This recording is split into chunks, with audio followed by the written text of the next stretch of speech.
finally got a new shirt, so I'm pretty stoked about that one. Let me see if our boy's in here yet. See a couple familiar faces. Where's he at? Where's the Cap? Where's Captain America at? Bruh. I know you're gonna pop up at some point. Uh, no, not yet. No. Don't see him yet. So, oh, Harry, there he is. Hold on one sec, brother. I don't know why I flashed through and I didn't see your name, and boom. Request. What up? What's up? Not much, man. How you doing, brother? I'm doing well. How about you? Just hanging in there. Nice. Had one of them ups and down days, but hey, we're on the bright now. Well, it's my daughter's 16th birthday, so I had an eventful day. Ugh. Yeah, you know how that is. Hopefully a lot more positive than negative on that one. Yeah. It was a good day. It was a good day. Hell yeah, man. Yeah. I'll give it another minute or two to let everything kind of pile in. Sure. I was gonna say, the hat you're wearing looks rather familiar. Something we may have dropped this morning. Yeah. I'm sure that's gonna piss a lot of people off right now. Nah, that's okay. I'm used to people being pissed off. Like I said, Yeah. I got a 16-year-old daughter, so I'm used to seeing people pissed off. Oh yeah, no, I was gonna say, going through Twitter on every morning as soon as something sells out. Plus, Yeah. on top of which, for any of you guys who don't know, I'm actually the guy who's generally responding to a lot of the DMs on Instagram now. So yeah, I'm taking it from both ends at this point. That's right, man. That's right. And I brought a special hat to show you today too, because I knew it would. I knew I wanted to piss you off as well today, Ben. So. Oh, dude, sure. I cannot wait. Cannot wait. Oh, Jesus. God damn it. Just want to make sure I brought that on for you. I was gonna wear it, but I didn't want the constant reminder for you throughout the whole thing. So. I mean, just dig it in, man. Just hit that knife in, twist. Yeah. Just twist it. Yeah, you see all kinds of folks. I see all kinds of folks already talking about bots and whatnot. Yeah. I can tell you, I don't believe it's bots. I just think It's not. so hot. It's so hot right now. I mean, everybody wants Yes. these things, and the only people that say they don't like pink bottoms are the people that can't get their hands on them. Yeah, and that is a straight fact because, like, I don't have any pink bottoms right now, but it's not necessarily for a lack of trying. It's just literally the point in time when we post them, it's just like they're just gone. So me as an employee, a long-standing employee, and if I can't even get my hands on them, if Justin at his shop can't even get his hands on them, and he's the one selling them most often out of the store. And Justin and I are the same size. Justin and I are the same size. So, What's that? Actually, yeah, because that'll be somewhere in the middle of the questions I'm gonna be throwing at you. Yeah, I remember that list. I looked at the list really quick. I think I'll be okay. No, you're good. Especially when we start talking about your boy. That's right. I didn't want to wear a Boston hat either because I didn't want to telegraph the play too much. So I went with just a Detroit hat. I'm honestly kind of surprised you're not. Well, I've got, it's interesting. I know you'll get to this later, but I probably have 600 Red Sox hats. I'm not surprised. I mean, I think I have about 150, 200 A's hats. I mean, at least 3 of my duffel bags are just nothing but A's hats. Oh, man, yeah. I mean, listen, you got to rep the home team, right? Yeah, exactly. But what's funny is that's the only home team I rep. Every other team I follow is like way outside the spectrum. So you're not a Golden State Warriors fan then? Hell no. Thank God. Yeah, no, dude. Indiana Pacers fan since 1987. Yeah, I'm a Celtics fan, obviously, but I grew up a Jordan fan, so I was kind of like I was a Celtics fan, but I loved Jordan, it was good because the Celtics were kind of going on their way out, and then Jordan was coming in, so I was able to transition and watch the GOAT in his prime. So And I was going to say, you probably remember the early years of Jordan more so than I do, because I mean, I didn't really start. I mean, because you got well, I think 6 years on me, so I still remember vividly, like 80, 88 and 89, but I mean, that was going to be more of the Piston years, really. Yeah. And 90 for that matter. But the first round sweep, the Celtics put on the Bulls, but Jordan went off for what, 63 and 59 or whatever. Let me tell you something, man. He was the greatest of all time. You know, there's no doubt in my mind. And I got to watch both play, so. I'm begrudging on that, and it's not like because of like some Jordan stance that I have. I'm just more of I've always been more of a Kareem guy, despite the fact that I only saw him play for about 2-3 seasons. But I think just the overall legacy that Kareem had on the league, but then also going back toward college. I was kind of talking about this on the show yesterday, where it's just like, for what he accomplished in his lifetime, I still say is a little bit of a notch above Jordan. But then again, he did it in way more time than Jordan did. Yeah. I mean, yeah, for sure. Well, I mean, think about this, though. A 6'6" guy playing the guard position dominated the game like no other.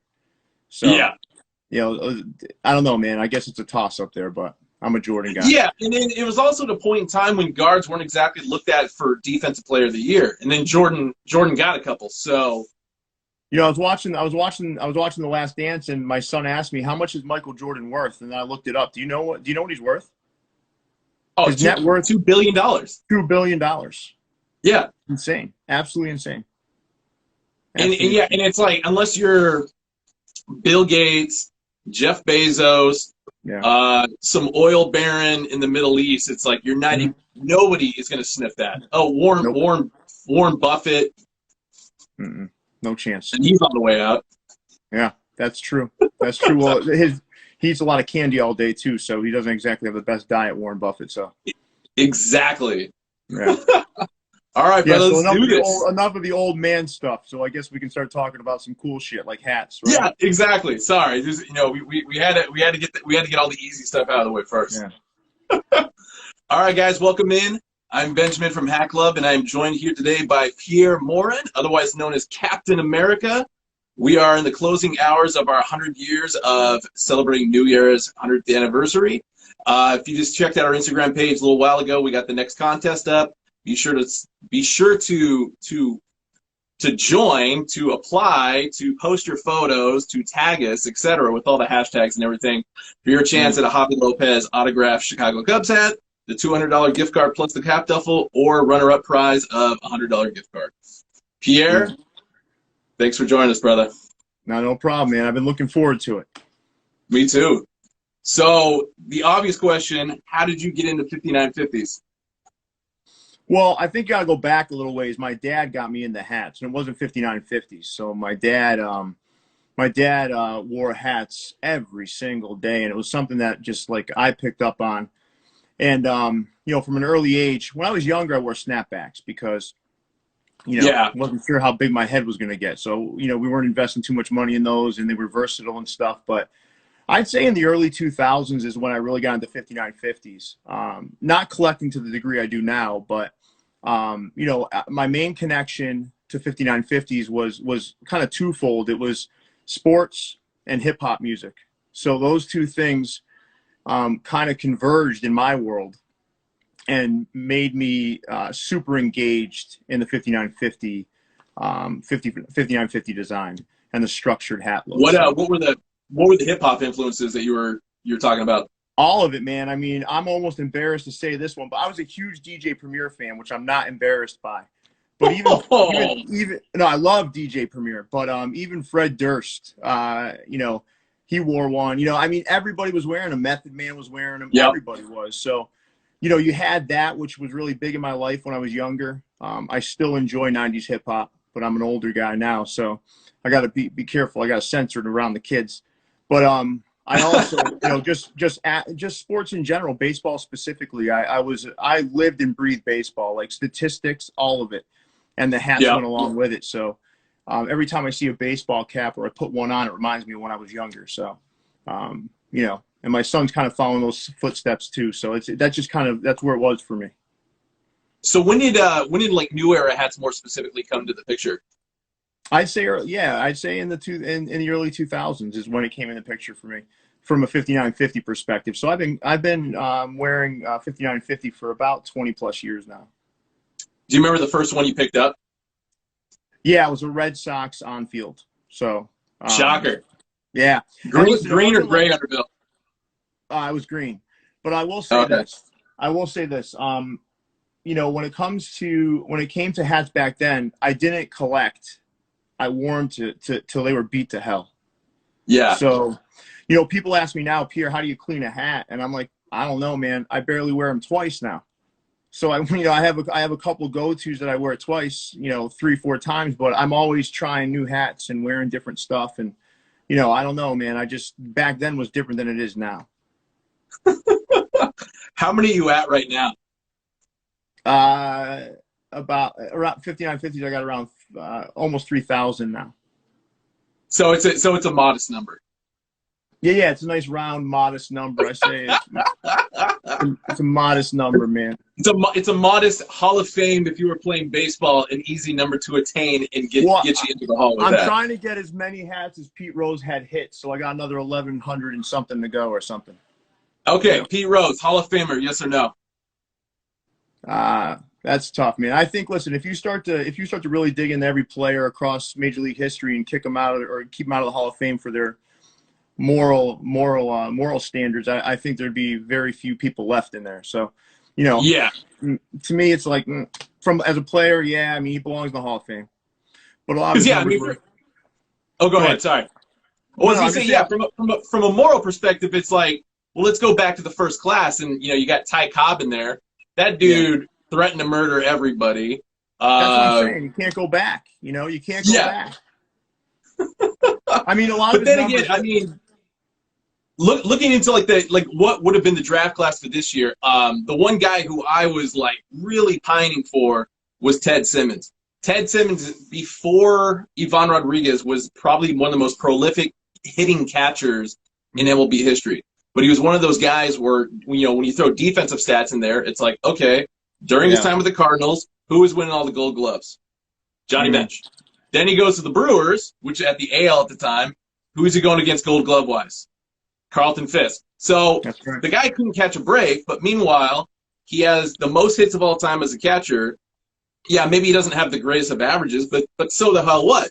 You look at every other catcher who's in the Hall of Fame, and on this one merit alone, Simmons was better than everybody, and then finally gets in on the third round of the Veterans Committee. Yeah. So you figure at some point it's like, gambling aside with Rose, I mean, somebody's got to cram him on the ballot at some point. I think he's going to get in. I know you probably want to talk more about hats, but I think he's going to get in. I do think a lot of the steroid and human growth hormone guys are going to get in. Because at the end of the day, I mean, you can't figure it all out, and you just got to kind of move forward here, or it's just going to continue to be ugly. So I mean, just let it go. So God, how many Red Sox hats do you say you have again? 600? Yeah, probably around 600. So for any of the guys who don't know, how did you get on with Boston sports? All right, so I grew up in Central Connecticut. So Central Connecticut, where I grew up, was right outside of Hartford. So it was 2 hours from Fenway Park, 2 hours from Yankee Stadium, literally where I was. It was the dead center. So this was the battleground for Yankee Red Sox, and then you had like 5 or 6 Mets fans kind of thrown in there. Yeah. So I grew up in.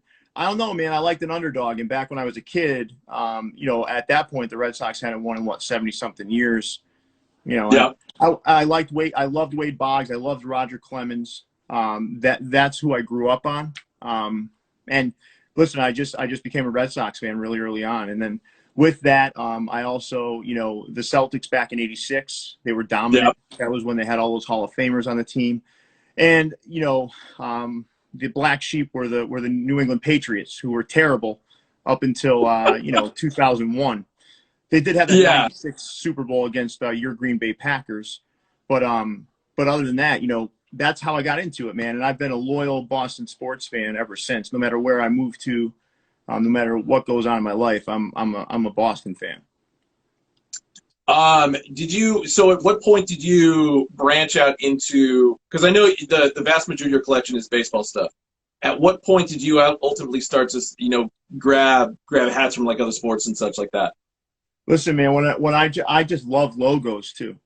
So I think cool looking logos and designs, just like it's something that I gravitate towards. And yeah, I mean, you can only have so many different iterations of a Boston Red Sox hat or a Celtics hat or a Patriots hat.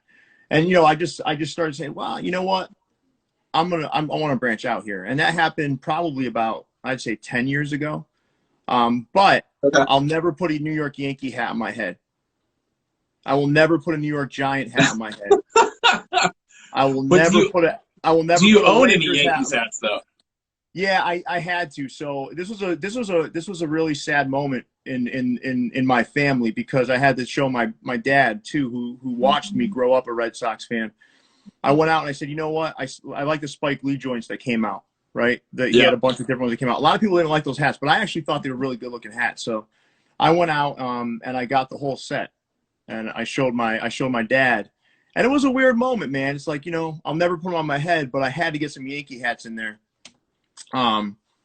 And I see some people commenting now that he doesn't wear Yankees hats. It's because you're a Red Sox fan. If you don't understand that culture, you don't get it, then you've never been in that rivalry the real way and understand baseball the way I do.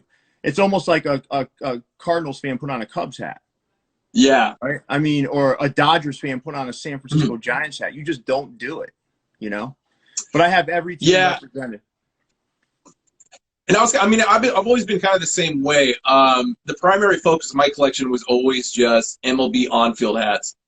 For a while, then I started going, the World Series patches, then all the other special events and stuff like that. Yeah. I mean, with the A's being like the most consistent part of that. But as far as the regular day-to-days, I went after all of them. I mean, granted, during the actual baseball season, there's like 5 or 6 teams that I will flat out not wear.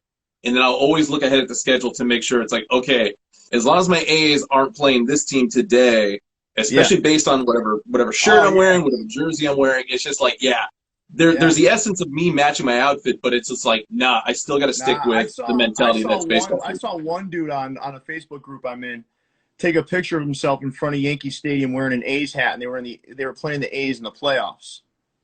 And I was like, how could you? You're a Yankees fan. How could you possibly show that level of disrespect? But listen, the cool thing about hat culture is some folks they're not even into baseball, but they love the Caps. I'm just someone who has the background of loving the sport and then loving the Caps. But for those folks that aren't really immersed in the sport itself or the rivalries, I don't know if you'd understand why I wouldn't put on a Yankees hat, to be honest with you. So you just said a second ago that you're part of a hat group. How many hat groups actually are you affiliated with right now? Listen, I'm affiliated with multiple, but I'm affiliated with Team Fitted, which is you're a part of that. That's a pretty that's a more a tighter group, right, of collectors from across the world. But the bigger group that I'm in, which has the most activity right now, is the New Era 5950 Fitted Hat Society. So short FHS. It's a pretty long name, but it's FHS, and that's a group I'm an admin in, and that's where.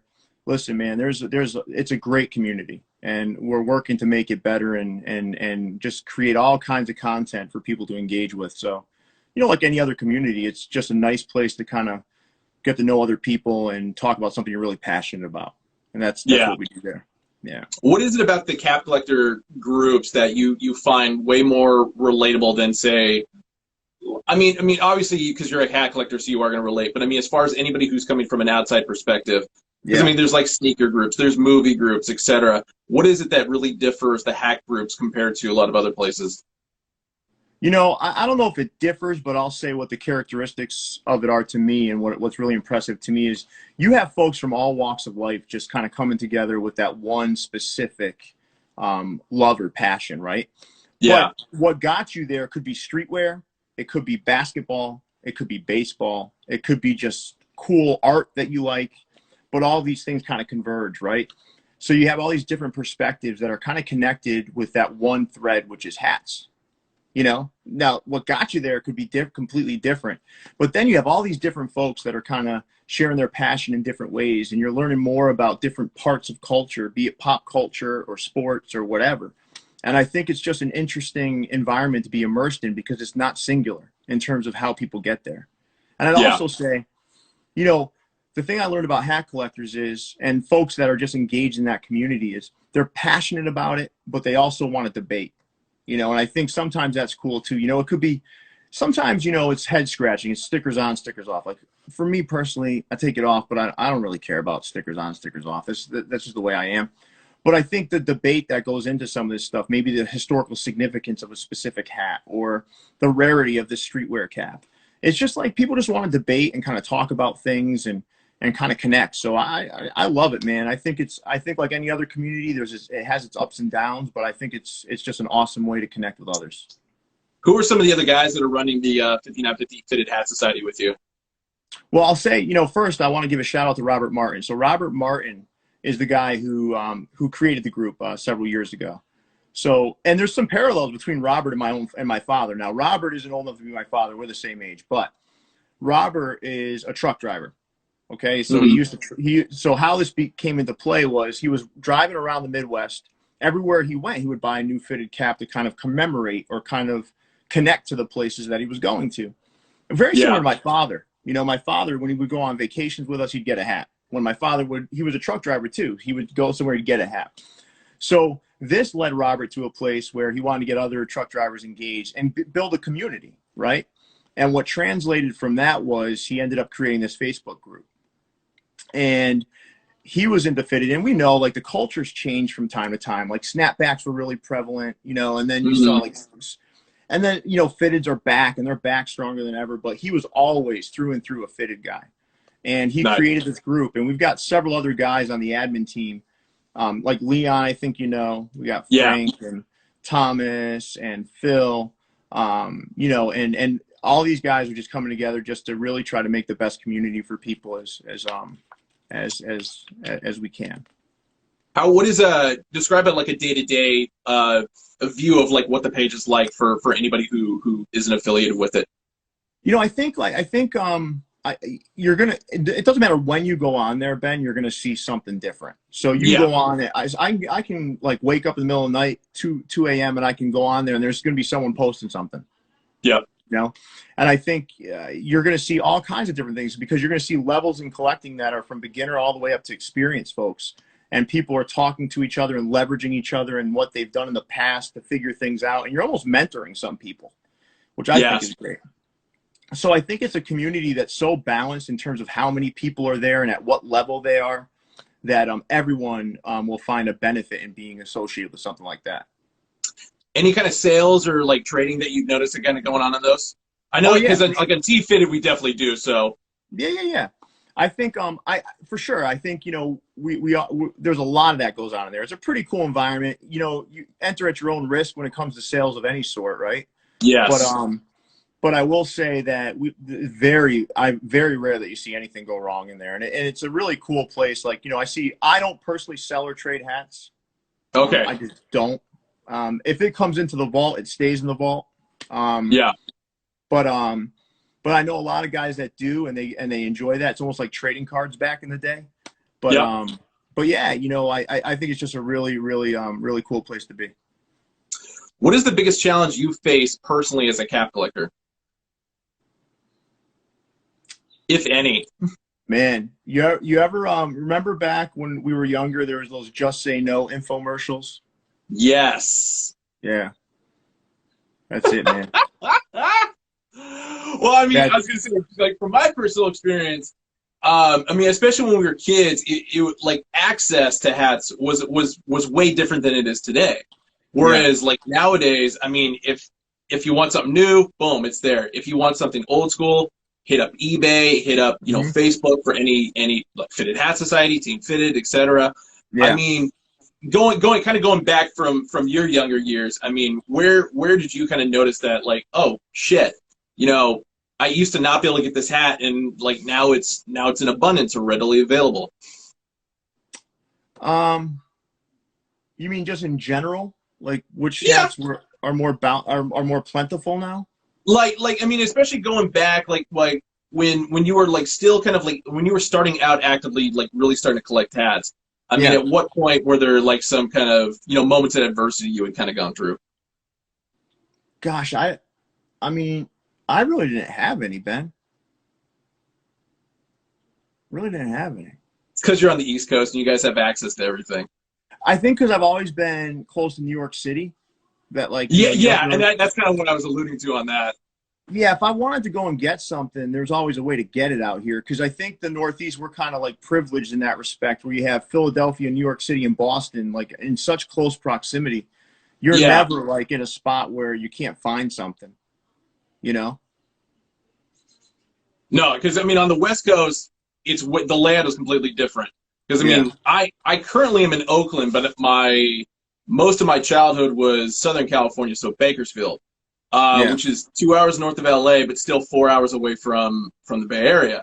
And Yeah. then then we still got another 600-700 miles to Portland or to Seattle. Whereas like you at least guys on the East Coast have everything just kind of like tightly compacted, and I mean, because for us it was like.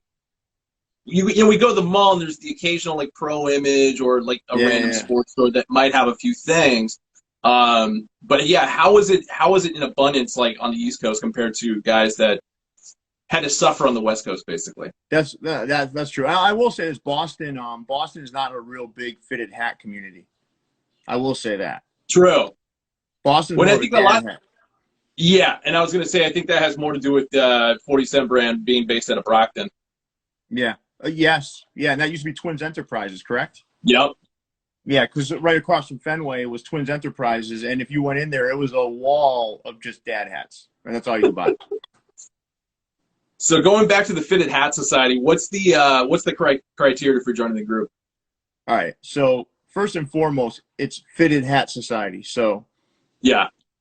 it's fitted hats. So your passion has to be deep and strong. You have to be willing to contribute to the community in a positive way. And here's the last rule, which I think is the most important one: don't be a dick. And I Yeah. think that's the most important thing about any community. Now, listen, that doesn't mean you can't have arguments or debates and stuff like that, but you can still do it in True. a kind way.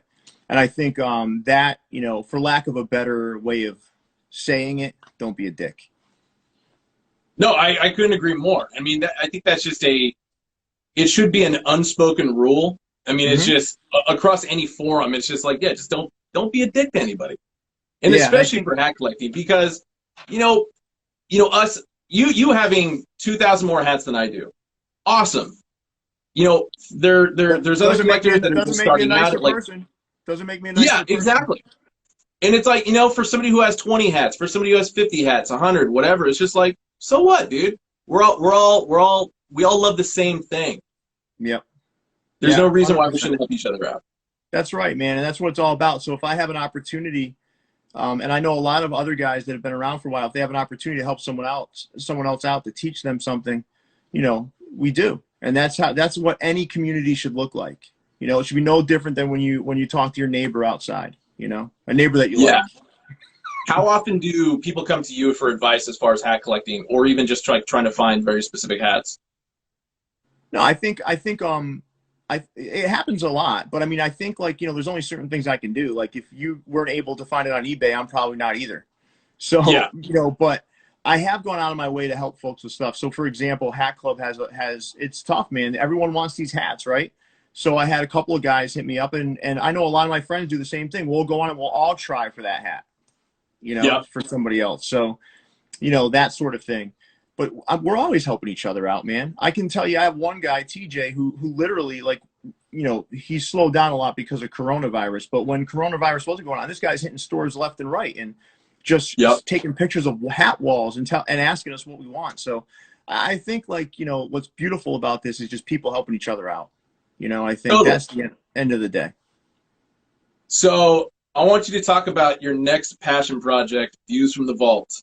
Yeah. So Bring it views on. from the vault. Yeah. So views from the vault. From my good friend from Toronto. Now I want you to remember something. All of these people I'm talking about, I've never met in person. Okay? I honestly, there's a lot that you've mentioned that I've communicated either through Twitter, through Instagram, or Facebook, but yet we have never met in person as well. Right, and I think that's another beauty of this sort of community, right? But Leon, who's based out in Toronto, and got me out here near New York. We're working together to create a very comprehensive, fitted, focused show that provides folks with insight on different caps, what's coming, what just released last week, and just hat battles. So we just had a hat battle last Saturday where we had two guys who brought 7 hats with different categories, and there were judges that were judging this hat battle. I'm just really cool, fun stuff for folks that are passionate about hats. And we just recently, it's exclusively on FHS from a Facebook standpoint, but we've expanded that into YouTube because we want to make sure that we're enhancing as many folks that are passionate about fitteds as possible. And that's kind of where we're at right now. And it's called Views from the Vault, and I'm not on here looking for subscriptions, man. It's just about going on there and having some fun. So go check it out. Actually, so the cat battle you're talking about, I actually watched shortly before you and I went on, and that was specifically the one between Felix, who actually works at our Chandler store, and D-Lock, otherwise known as Derek Lockridge. Break down the cat battle a bit more, because I had an idea of what to expect, but it was actually way more entertaining than I could have comprehended. Yeah, so basically you got two guys, right, that have raised their hands and said they want to be part of a cat battle. Okay, so we give them 7 categories. They plan out what hats they're going to show, and then they do a quick elevator speech about the hat, like why this hat is special, or just some key details about the hat. And they show it, then the other person shows it, then the guests vote, right? And I think, and then if whoever won that round picks the category for the next round, shows their hat, so on and so forth. But listen, from that one hat battle, I saw 2 hats that I had never seen before. And I learned probably 6 or 7 things outside of just the hat, like meaning the logo that was on the hat or something about it, like a Todd McFarlane drawn, I think it was an Oilers logo. I don't remember the exact logo, but it was drawn by Todd McFarlane. And Todd McFarlane's a comic book artist from when I was a kid. Yeah. So it was just, I learned something just from that. So it's just a cool way to entertain each other. And the winner is going to get 2 hats sent to them from me as a prize. But and luckily the person's the same size as me, so I have some unworn joints I can head out that way without. And what size you rocking? 7 1/4. But I'm so the most common of sizes then. Oh, jeez. So actually, what days do you guys do your shows? So Wednesday nights, 9 p.m. Eastern time, and on Saturdays we've been doing them at 6 p.m. But that one's like a little Corona special, so we're not sure if that's going to continue on after. Because I think people will probably want to go out and eat and drink, but for right now, we're trying to give everyone a good time while we're kind of stuck at home here. So, do you see a market for that in the future? Someone thought I was a size 8. Oh no, not a chance, man. Not a chance. No. Is this something you guys would like to do in the future and on a bigger stage? Yeah, I think so. I think that we're on the biggest stage that we intend to be on, which is YouTube. Yeah, it's just about making it bigger and getting to more folks. Because, listen, I think we have a special thing that we can kind of provide others, which is, some interesting multi-layered information around hats, and how we get there. It's a fun time, man. I mean, if you check it out, you're gonna enjoy it. If you love hats, you're gonna enjoy it. I highly recommend it. That's why I want you to plug it as much as you possibly can on the show. Yeah. I'm not big about plugging it's kind of hard to talk about yourself or something you're working on with someone else. It's kind of hard, but I will tell you, I love doing it, and I know the folks that are watching it right now are really enjoying it. So, for all the episodes I've seen so far, I can see it because all you guys bring the passion that you have about your hats, and none of it feels forced, and I think that's kind of the more important part about it. Yeah, we had what's cool too is we just had Tony Ross on. Tony Ross is a guy who I think is an unbelievable creator that flies under the radar, because he's not a guy looking for clout or looking for power. He just loves to create, and we had him on, and this dude looks like Rick Rubin. He's got that real chill, like relaxed vibe. And you're talking to him. Yep. This dude's like a creative genius, you know, and just having him on and kind of picking his brain and asking him how he creates and how he gets into that space. That's impressive too, you know. You just want to learn more about these people. And then when someone wants to buy something from him, they're not buying his product. They're buying like a piece of him, you know, and they understand him and they know what he's about, which I think is what's most important about these sorts of things.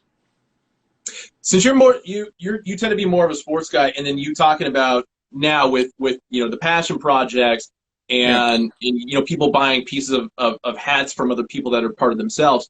What are your thoughts on like design collective stuff that we have been dropping for the last couple of years?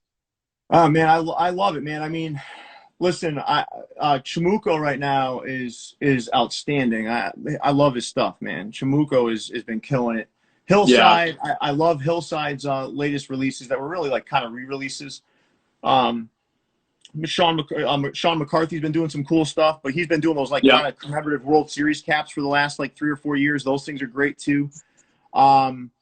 Listen, man, I love all of it, man, because anything that looks cool, the reason why you see me looking over there right now, right, is because I'm looking at yeah, and Ink Park too. Ink Park. So Ink Park, John from Ink Park is texting me right now because he's working on a logo for me. He did the logo for my show, right? With fantastic. Yeah, and he was just texting me now because he's finishing up a logo for me. But man, I love the stuff you guys are putting out because it's just clean and it looks cool, man. So I'm into it. And I would generally say stuff that's produced by fans more so than the teams themselves usually comes out a lot better. Mm-hmm. Yeah. All right. So I know you've watched one of these shows before. How much do you remember the old 1970s game show Match Game? Well, I was born in '77, so I don't know how much I remember. I might have seen reruns of it, but I'm sure you're going to get me up to speed here. Oh, yeah. But you remember the concept where it's just, you know, you got the panel, they throw out the question, you know, blah, blah, blah, fill in the blank. All right. So far, I've been incorporating that in all the shows that we've done so far. And currently, the best score we've gotten is 2 out of 5, and that was from Terrell Marcus, T-Mark Got Kicks from 2 days ago. Okay. So I'm hoping, and you being a Boston sports guy, I definitely try to keep this as Boston themed as possible. Okay. I'm hoping we can get 2 or more out of this one. Maybe. Let's see. Maybe. First one up. If New Era was a song, it would be blank. Are there wrong answers in this? I mean, technically, no. It's because it's really just, it's more of a matter of you and I are going to have the same brain and come up with the same answer. All right. I don't think we will, but I'm going to go, all right. So back in '93, my parents got me a cassette tape for Christmas. It was a Tribe Called Quest. Their album was Midnight Marauders. A little fun fact, I wore that out about 3 times. Okay? Yeah. But the song Electric Relaxation, to me, is the perfect hip-hop song.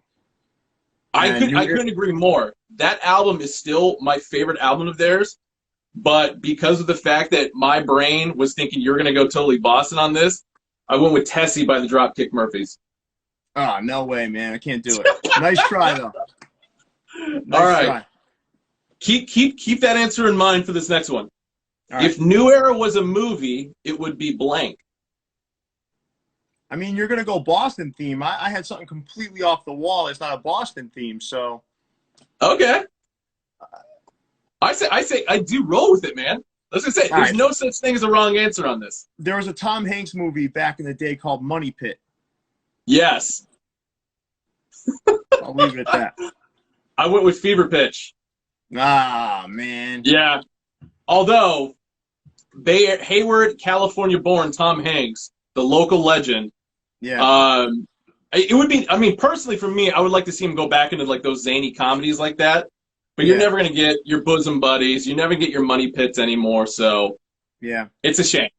All right. I feel like this one we're gonna hit on. All if New Era was a pro athlete, it would be blank. Yeah, Tom Brady. Tom Brady also would have accepted Noma. All right. Well, you had a right, you got one. Answer. So if I had a second answer, though, it would have been Big Papi, though. It wouldn't have been Nomar. Okay. Fair enough. Fair enough. If New Era was a car, it would be blank. Man, I'm not a big car guy, but I'd say a Bugatti. And Damn I'll it. tell you I went why. Ford Mustang. I look like a Mustang driver, right? But believe it or not, I'm a Chevy guy. I'm a Okay. Chevy guy. I mean, yeah. But, I went with classic American on that one. yeah. Listen, it's as American as apple pie, but I picked the Bugatti. All right, this one for sure we're not going to hit on. Okay. If New Era was a book, it would be blank. Ben, this answer is going to be from, is going to be off the wall. I don't read books. I don't Okay. have the attention span for it. So if I had to, I don't have a book for you because I don't read books. I went with the Bad Guys One, which is actually about the 1986 New York Mets. You are. Listen, you thought about this much more than I did. I probably should have. No, I literally wrote these 20 minutes before we come on. Like, I'd rather it be more spontaneous than like, oh, I'm going to think about it for like 3 days. I do have two New York Mets 1986 World Series patch caps. So I moved on from that. It's one of my earliest memories of the Red Sox. Yeah, and it's actually my earliest baseball memory in general. But how was it for you being, 9 years old? Yeah, 9 years old. I was at my aunt's house, and there were a couple Red Sox fans spattered them out around the room in the house, and it was not good, man. It was not good. I mean, when that ball went through Buckner's legs, it was the end, and everybody knew it. Yeah. And even though there was still baseball left after that, everyone knew it was over.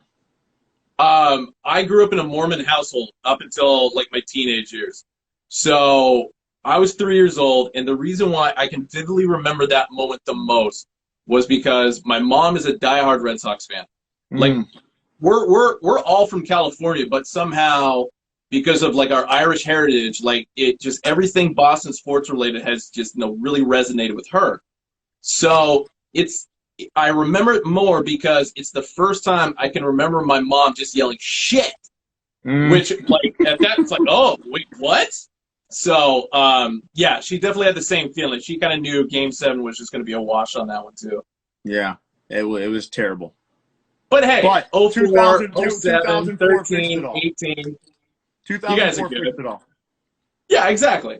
And you beat the Cardinals, which was the most important part. Not only beat it, just it was an ass kicking. It was because their World Series was against the Yankees that year, and then everyone knew they were going to just roll over the Cardinals. Oh, totally. And they did. Good. Personally, I hate the Cardinals. Like there are very few teams in the league that I hate, and the Cardinals are very high on that list. What is your favorite 5950 and why? Man, my favorite 5950 is just the classic Red Sox fitted, man.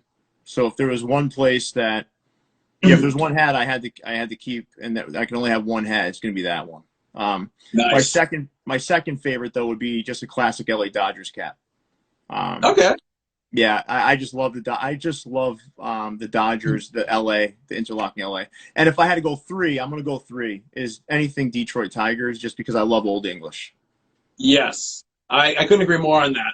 So now with the Boston, LA, Detroit, and then the whole East Coast. I'm not saying completely East Coast, but from our perspective, as far as what I can see, the black nasty bias. What is your underbill color preference? All right, so this is interesting. So listen, black nasty to me, I get where the New York kids are coming from.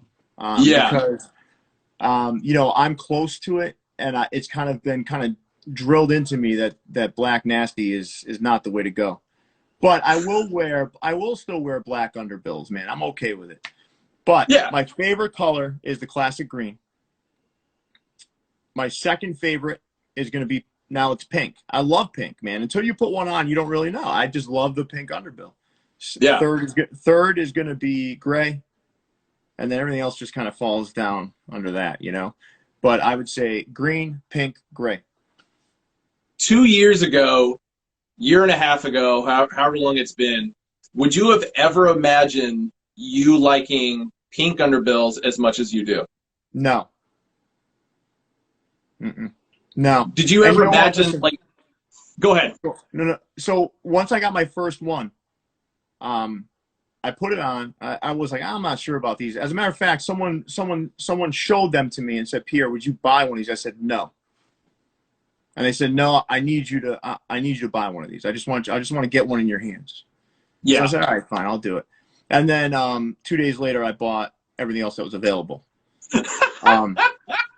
And I truly believe that a lot of people do honestly not like the pink underbill. But I do think a huge part of the population that says they don't like it just don't have one or can't get a hold of one, so they're kind of being haters, if you ask me. No, and I agree. Because I kind of had the same mentality about it. When we first dropped them, I didn't get it. And Yeah. I know that's kind of bad for me to say as an employee of Hack Club. But as a hat collector, I didn't understand it from a custom perspective. It's like, okay, yeah, go for it. For guys who like to match their shoes, who like to match their sweatshirts, etc. It's like, okay, I can wrap my head around that.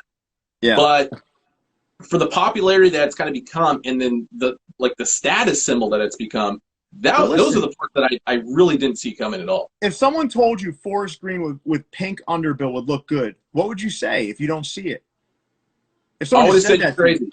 Yeah, I would have said you're crazy. Tell me this thing isn't beautiful. No, it is. And that was literally the hat that changed my opinion on it. Because, I hadn't seen any Oakland A's ones done. It had all been Detroit, LA, New York, Boston. Cool. But as soon as I saw that specific one, like even before, Terrell had popped it up the other day, like I was going through our design catalog and just randomly popped across a picture of that. And I'm like, what is that? I know. It's gorgeous. And I can't really put into words why. Well, and I'll give Justin and it's T John, right? T John an awful lot of T800 John on Instagram. Listen, the guy who's been generating heat for Hat Club for many years, right? I got to tell you, they do an outstanding job with these hat designs, because even like this cap with the pink elements in the patch, dude, it's beautiful, man. Yeah. Beautiful. And I'm not here just to plug Hat Club, because I love a lot of other hat vendors too. But I mean, I gotta be honest with you guys. You guys are winning right now. Woo! In my opinion. I mean, I'm not gonna say everyone agrees with me, but in my opinion, you guys are winning big right now. Awesome.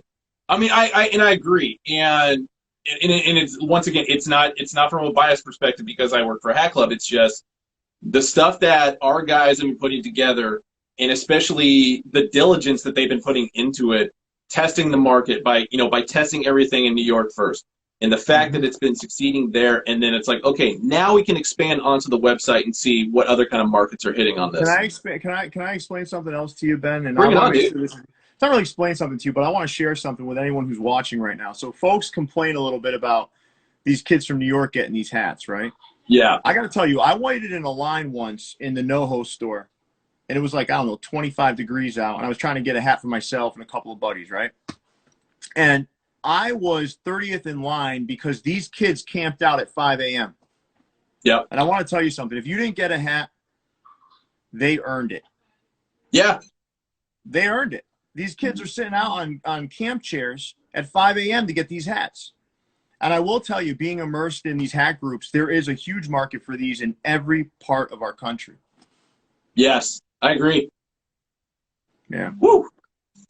So, which leads me to this question. What 5950 is missing from your collection? Man, you know what? The one that I want that, I can't find is the New Britain Red Sox. Which version? Just a regular on-field with the interlocking N and B. Okay. Like it's got the Red Sox, the Red Sox font. But yeah, I've been hitting up all kinds of people to make this hat too. But wait, is that you that's been hit up the Twitter account every so often about that hat? No, I don't mess with Okay, Twitter, that's just a pure coincidence then. All right. I don't mess with Twitter. I'm too old for that, man. I can't even figure that shit out. So no, it's like the name didn't resonate with me, but that specific hat did. Because there was a guy who hits us up at least twice a month asking, "Hey, when you guys dropping this hat?" Yeah, listen, man. I love that guy. I don't even know who he is. I'll tell you what. So, For yeah. you and him, I'm going to put in a good word for you. All right, man. I'd appreciate that because it reminds me of my childhood, man. And why is that? Oh, I grew up right outside of there, right there, okay. man. The New Britain Red Sox were it, man.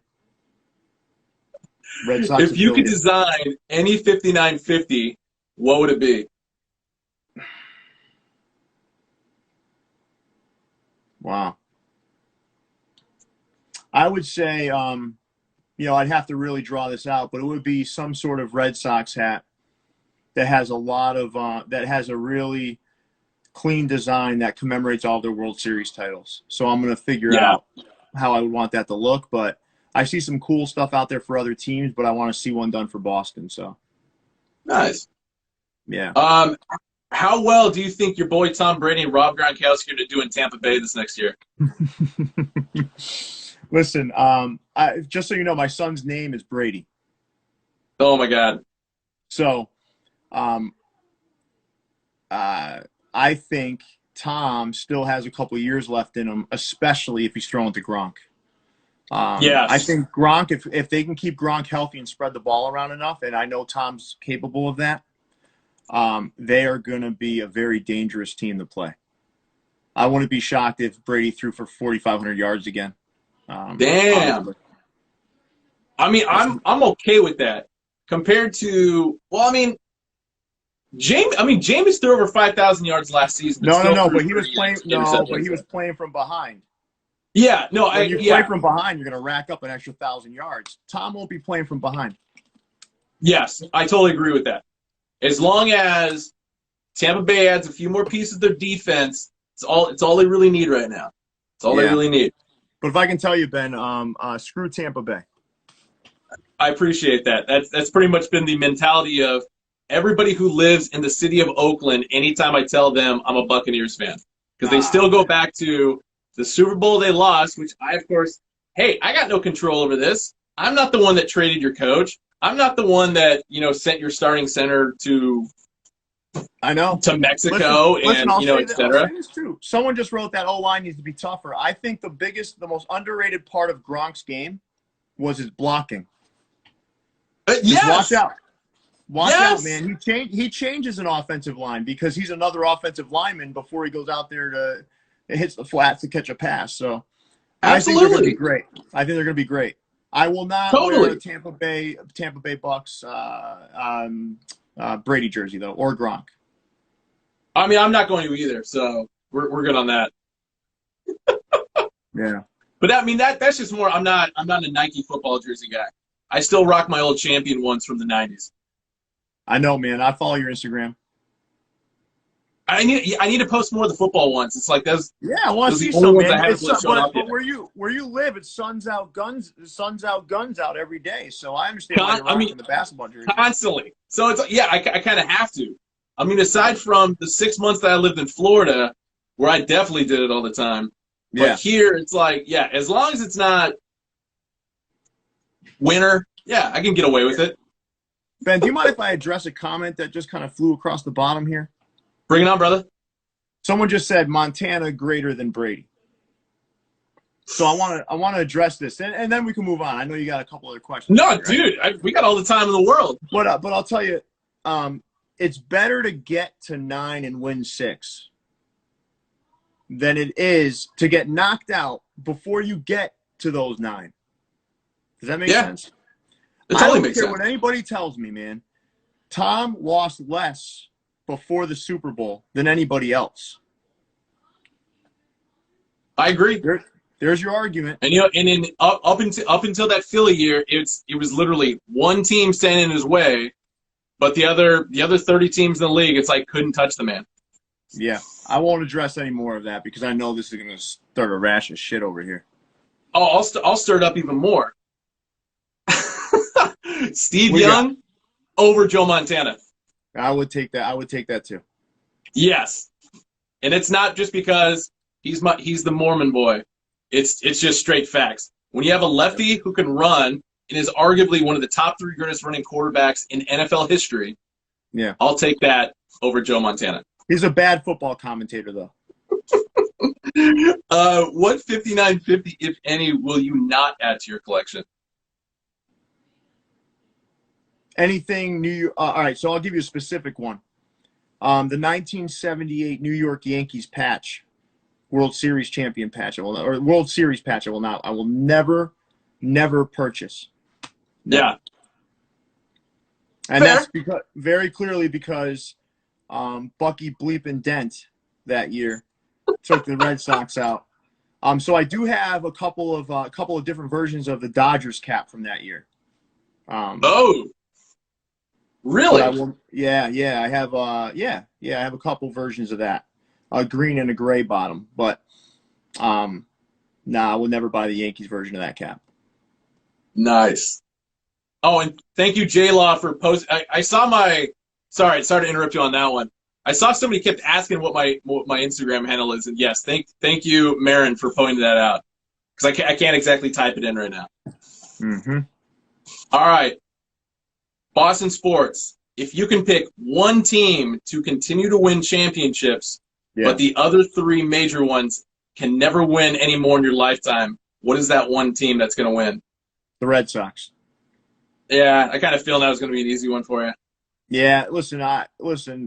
As much as the Patriots won and the Celtics have won in the past and stuff, my whole life Boston's been the Red Sox town.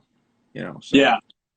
How is that as because of the four major sports, I'm an A's fan, Buccaneers fan, Maple Leafs fan, which we're not going to talk hockey here. Yeah. Because it's going to be incredibly depressing for me. Mm-hmm. And then what other sport am I missing here? Oh yeah, and an Indiana Pacers fan for basketball. What is it like? What is it like to have all your teams just win? Dude, and especially it is in you're on a. People say you get numb to it, right? And they're like, oh, you don't care as much. Man, it is like you're on a constant high. Because every year your team has a chance, Yeah. Even the Red Sox, when they were in last place, I think it was in 2012, they came back the next year and won a World Series. Like every year, there's a legit shot for each of these teams. Every year. Yeah, I love it, man. But I also don't take it for granted. My son, there was one game where he wanted to bow out. I said, no, you're going to sit and watch with me, man, because you might not ever see this again. Which game was it? It was the last Super Bowl the Patriots won. He wanted to go to bed. Oh, okay. The Falcons won. Mm-hmm. And that game was incredible. Yeah, man. which it was, and it's like as and I'm glad you taught your son that valuable lesson. Yeah, because look, man, I had relatives that lived and died, and the Red Sox never even won. True. And that's kind of more what I was going with on that one is just like. Just the long stretches. Because I'm still old enough to remember the A's win the World Series in '89. Mm-hmm. I remember them losing the Dodgers in '88, getting swept by the Reds in '90 and the worst part about it was my Little League team that year was the Reds, so it stung even more. But the fact that the closest we've come to even sniffing a World Series was '06 in the ALCS when we just got eviscerated by the Tigers. And it's like, for whatever reason, we can't get out of the first round. And then, meanwhile, I got the Pacers, who draw the ire of either, we're losing to the Knicks or we're losing to Jordan. And then Jordan retires, and, we beat the Knicks, and then it's like, oh, shit, here comes Kobe. Mm-hmm. Well, we're good now. Maple Leafs, I'll talk about it with you just because it pertains more to you. The biggest heartbreak of the last 7 years, and it's happened fucking twice, is losing to the Boston Bruins in 7 games when the Leafs had at least a 2-goal lead in the last period. In the last fucking period. How? Listen, man, that's the beauty of sports, right? Rips your heart out one day, and then the next day, man, you're walking on cloud 9. That's why I've always loved it, and I think that's why we're all missing it right now, those moments. I don't know, man. My I think for God. me, man, I love all these. I love all the games. But someone just asked, who's my favorite Red Sox, and David Ortiz is one of them. But I think Pedro Martinez in his prime, was just so unhittable, and he was pitching against steroid freaks, and this Yeah. dude was mowing them down left and right. I mean, striking out 300 a year, and with Yep. that little skinny frame. And these were juiced up steroid freaks. Go watch the highlights of the '99 All-Star game. He mowed down 6 consecutive freaking steroid freaks. There's just stuff that I'll never forget, and that's why caps are so important to me. Because one of my favorite caps is the '99 All-Star game cap. Red Sox All-Star game patch, because Ted Williams was out there. Pedro comes out there and mows down a bunch of steroid freaks. I mean, listen, Pedro during that time was unforgettable, man, unforgettable. Where were you at in '99 for that All-Star game? Were you at home? Or did you actually? Oh yeah, I was watching that with my parents. Awesome. I was in Bakersfield, California, in the clubhouse of the Bakersfield Blaze, watching the one day with the home run derby, and then because for those who don't know Bakersfield games generally started about 8 p.m. because it was so damn hot. And on top of which, the way they built the stadium, even though they had a sun visor out in center field, they built it incorrectly, so the stadium's backwards, so it set dead center. So we literally couldn't start games until after 8 p.m. So what are we going to do? We're going to watch the All-Star game. So it's 16-year-old Ben kicking it with a bunch of minor leaguers. And I think 3 of those guys actually end up playing the majors within the next few years. That's nice. Dude, yeah. And it's like the All-Star game has always been the staple for me as far as okay, which of all the All-Star games for any sport am I going to watch? And it's always the baseball one. And I would say the 91 one, for whatever reason, it's just been stuck in my head for my entire life as the best. I mean, I can't argue. Yeah.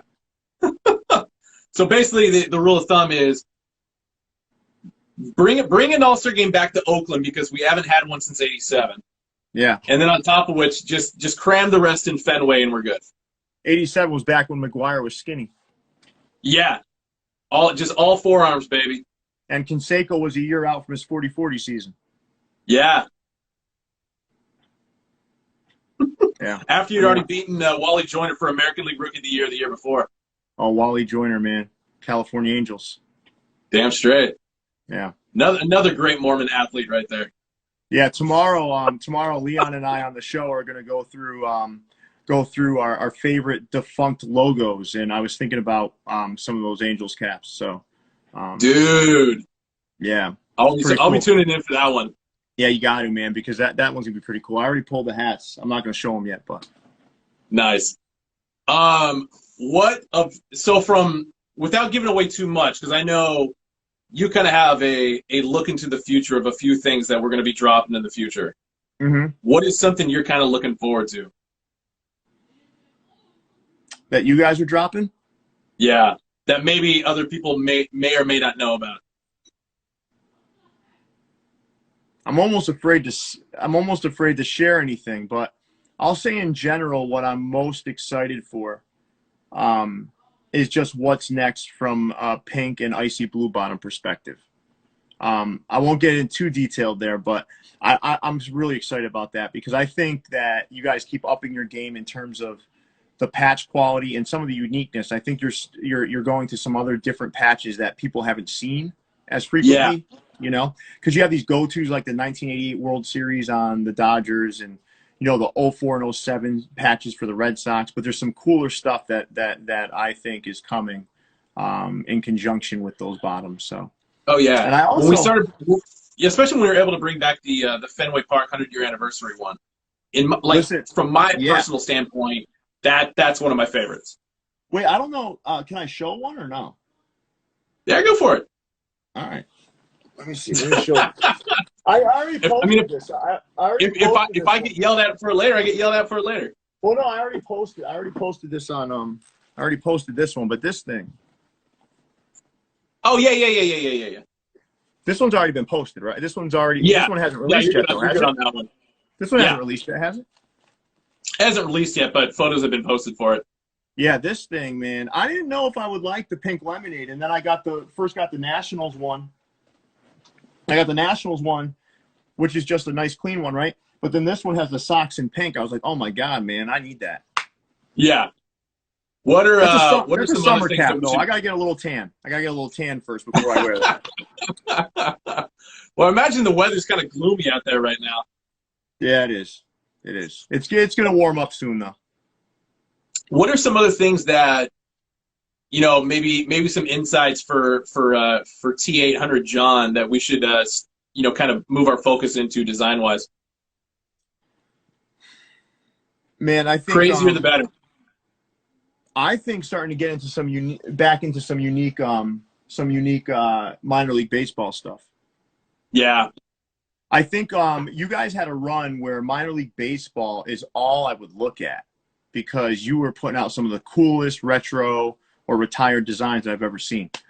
We got to get back to that. And I think the other thing is, I don't even know if this is necessarily for T-John, but I think it's more in general is more unique artists putting together unique stuff. Yeah. You know, I think there's a wealth of talent out there that you guys can be tapping into to do a lot more custom work. But if I had to kind of narrow it down, more unique minor league baseball and expand and curate more artists. Fair enough. I know we're looking at more artists because I'm pretty sure it's still up on the website. Actually, I haven't looked recently. Where you actually can apply and submit some design ideas for us to work with guys. So yeah, I've talked to a few guys that are finding some traction doing that. I just think there's so much more that can happen in that space. Totally. You know? I mean, realistically, the sky's the limit on that because the fact that it's all still a relatively untapped market. Yeah. And you know what? I think NFL could be deeper too, you know? I think the bigger issue on that one is just what we can actually get away with. Yeah. The NFL seems to, I mean, this isn't like a total knock on them. Like, with minor league baseball and major league baseball, there's a lot more flexibility and there's a lot more variety in the team catalogs. The NFL is always super particular. I mean, we're talking about a league that you're only allowed one helmet style for the entire season. Yeah. So yeah, I mean, we totally encourage anybody to, like, you know, keep sending us ideas as far as, you know, chances are, yeah, we'd like to see the same thing too, but, you know, have we submitted this idea yet? You know, maybe. Did we get rejected on it? Possibly. So, yeah, because the NFL is, like, always generally the one where we have the most problems with. Well, you won't hear me be one of those folks that's going to say more NHL.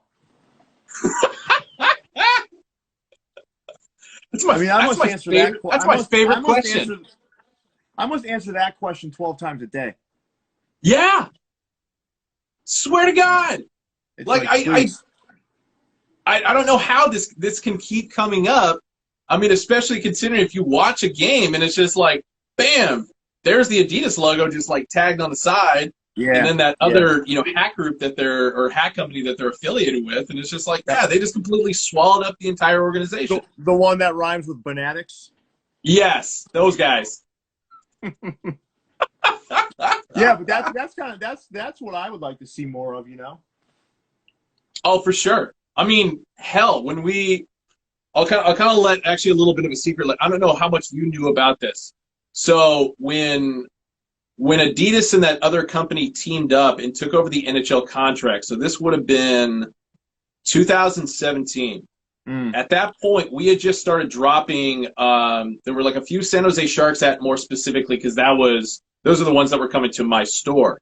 Mm-hmm. Now, the lineup that we had ready to roll: Hartford Whalers, Calgary Flames, baby blue Pittsburgh Penguins, old school logo Boston Bruins, original Indian head Chicago Blackhawks.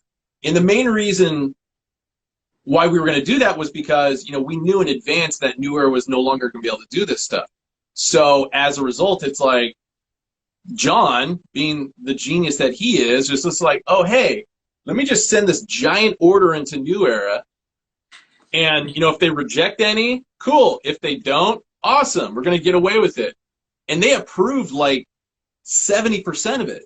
Wow. But the only reason why it didn't get made is because for whatever reason, once we hit their own set deadline, like even though we had got it in, they still had the authority to be like, nah, we're good. Which was a bummer. Yeah. But, you know, at the same time, like we can't really argue that. Like these things happen. That Whalers logo is one of the prettiest logos ever. Ever. Unbelievable logo. Yes. Like I was never a Whalers fan, but just based on the fact that it's like, you know, you want a great piece of iconography to wear anything Whalers. You know what's pretty cool about that, Ben, is the Hartford Yard Goats. I think they're the AA affiliate of the Colorado Rockies now that are in Hartford, Connecticut. They have used the same colorways, all that kind of stuff. They actually have a commemorative hockey cap that they put out every year. It's kind of cool to see that too, because I love the Yard Goat stuff too.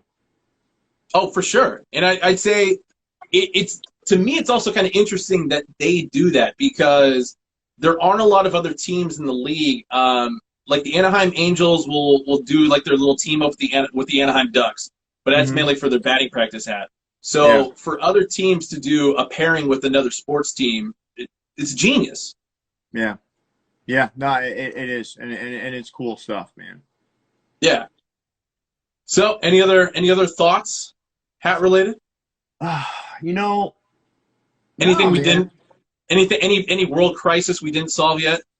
No, man. I just think like, no, I think you guys are definitely keeping the hat world satisfied, and I think, you know, listen, I know why quantities are limited. I understand it, but I think, you know, a lot of folks out there have those worries, and it's about like, you know, I think as you're kind of like figuring out demand, and this came out of nowhere, man. I mean, honestly, I remember when I used to be able to go on the site and I could just buy whatever I wanted, whenever I wanted. And now the demand is so high because I think culturally we've evolved from that snapback kind of, that I want to call it dark period, because I don't like snapback. So that dark period, and we've come out of it back into this beautiful fitted wonderland, and now everyone's buying them up. And I get it, man. This is hot right now, and you know, just do your best and listen, man. We all miss things, right? We all miss on some of these drops, but just it wasn't meant to be. Move on to the next one.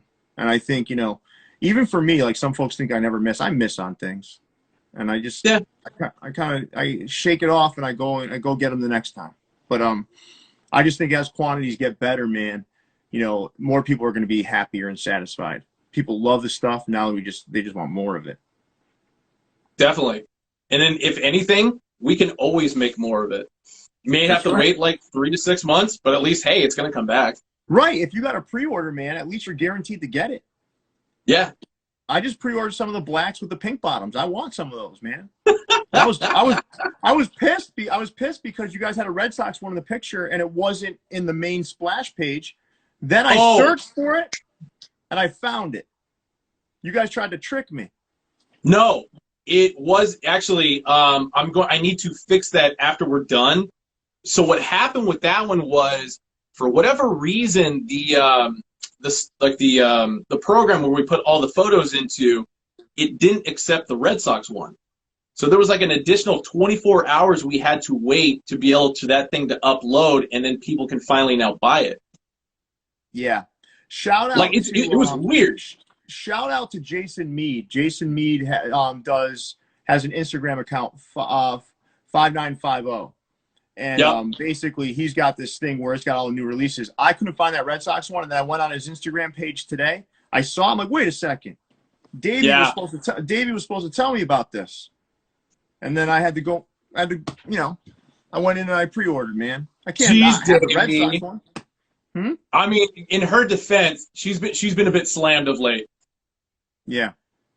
Yeah, no, I know, man. I love Davey, so he knows that. I mean, it'll be kind of nice. So like, and I think it's going to be after this upcoming weekend where it's like things will kind of get back to normal. I mean, stuff will still sell out like whenever we do drops because we still have a lot of amazing things to come. But at least I think this isn't a knock on anybody when I say this, and it's just more of an informational thing. So for anybody who's hitting us up on the either on Twitter, on Instagram, or just sending emails to customer service in regard to your order. It's just like, yeah, as soon as things die down a little bit, I mean, we'll be able to hammer through this stuff a little bit quicker because it's been just absolute chaos. And I mean, in the best way possible. But at the same time, it's like, yeah, we weren't expecting like this much. Yeah, you know what? And I think like a public service announcement, if I may. You're always gonna catch more bees with honey than you are vinegar. Goddamn right. When I say that, like, you know, I see a lot of folks going off the wall on some of these hat groups about not getting a hat. Like, do you really think this is making a difference right now? Like, if you're getting this angry about a hat, for God's sakes, just take it easy. I'm worried about your well-being and your health, for God's sakes, if this is getting you that worked up. You know? I think, listen, let's just all be positive and just have a fun time with this stuff, man. You know, this is supposed to be fun. This is supposed to be fun. Yes. This isn't supposed to be something that's got your veins popping out of your neck and you're freaking out. Like, it's supposed to be fun. Yes. You know? I mean, we're sorry. Like, we're trying to make as many as possible to fit, you know, what the demand was when we put these orders in. But, you know, it's not like the old Upper Deck Ken Griffey Jr. rookie card where it's just like all of a sudden it's like, oh yeah, there's 4,000 hidden all over the place. It's just like, no, we're putting the orders in, and it might take 3 months, it might take 6 months in certain cases, but it's just like, believe us, yeah, we're trying to get these back onto the market for you guys. Yeah, there's no company that's trying to that really wants to like kind of you know, just ignore sales. That's not what happens normally. You know, it's about learning how to do it right. But yeah, exactly. No, man, I mean, I've been loving the stuff, man. I got to tell you, a lot of my collection is Hat Club. Awesome. I mean, I can say the exact same thing. And it's, once again, it's not a bias thing because I didn't know about Hat Club until 2012. I mean, I'll admit I was shopping with another company before then just because that was all we knew. We don't have a Hat Club in Oregon, so because at what point did you find out about Hat Club? Jeez, man, it must have been let's see, I'd say 2014. Yeah, so about 2014, 2015. And then how did that change your perspective on especially on, you know, hat collecting or just hat buying in general? Listen, it opened up my eyes to minor league baseball. That's for certain. Yes. You know, and I think. And it also, like, it expanded my horizons because I think when you're, from a perspective standpoint, when you're just feeding off of lids, and lids at the time, not Fanatics, lids, when you're just feeding off of lids, listen, it's just like anything else. If you're only getting your news from one source, you're not really seeing the rest of the world. And it's almost like, oh my God, it opened my eyes. And you're like, wow, like, look at all these other opportunities and choices out there. I don't know if that analogy makes sense, but that's kind of how I look at it. No, it does. Actually, it makes more sense to me because I used to work in the media. Like before Hat Club, I was writing for magazines. I was writing for newspapers. I worked in TV as well. So if anybody gets it, it's definitely me. Yeah. Listen, man, it's almost like, you know, I'm not going to get political, but you should really watch, if you want balance, you should watch both Fox News and CNN. You know, and I think just like when you're buying things, don't just rely on just one source. Like, I don't just go to hatclub.com. Yeah. I don't want to get kicked off the air here, but I go to hatheaven.com. I go to eCap City. I sometimes, if I really need an on-field bat, I'll go to Lids. I'll go to Billion Creation. I go to all these different places, man. But what I love about Hat Club is that it's about embracing the whole community. So I've never been admonished for, you know, oh my God, Pierre, you know, you're posting this hat or that hat. Like, it's just like, this is just a community, man, and we're just all having a good time. It's nice and balanced. No, exactly. And it's like we'll pull some ribs, we'll pull some jabs at some of the other guys just because it's funny. Yeah. It's not like, you know, it's not our mission to go out and bury the competition. No. I mean, we're still competition in its best form, Ben, creates growth for everybody when it's exactly done right. And that's what I love about what I'm seeing right now. Like, I see other places upping their game, you know, and attempting to. They're not doing as well, but they're trying. And I think it's impressive to kind of see, like, this is just elevating everything.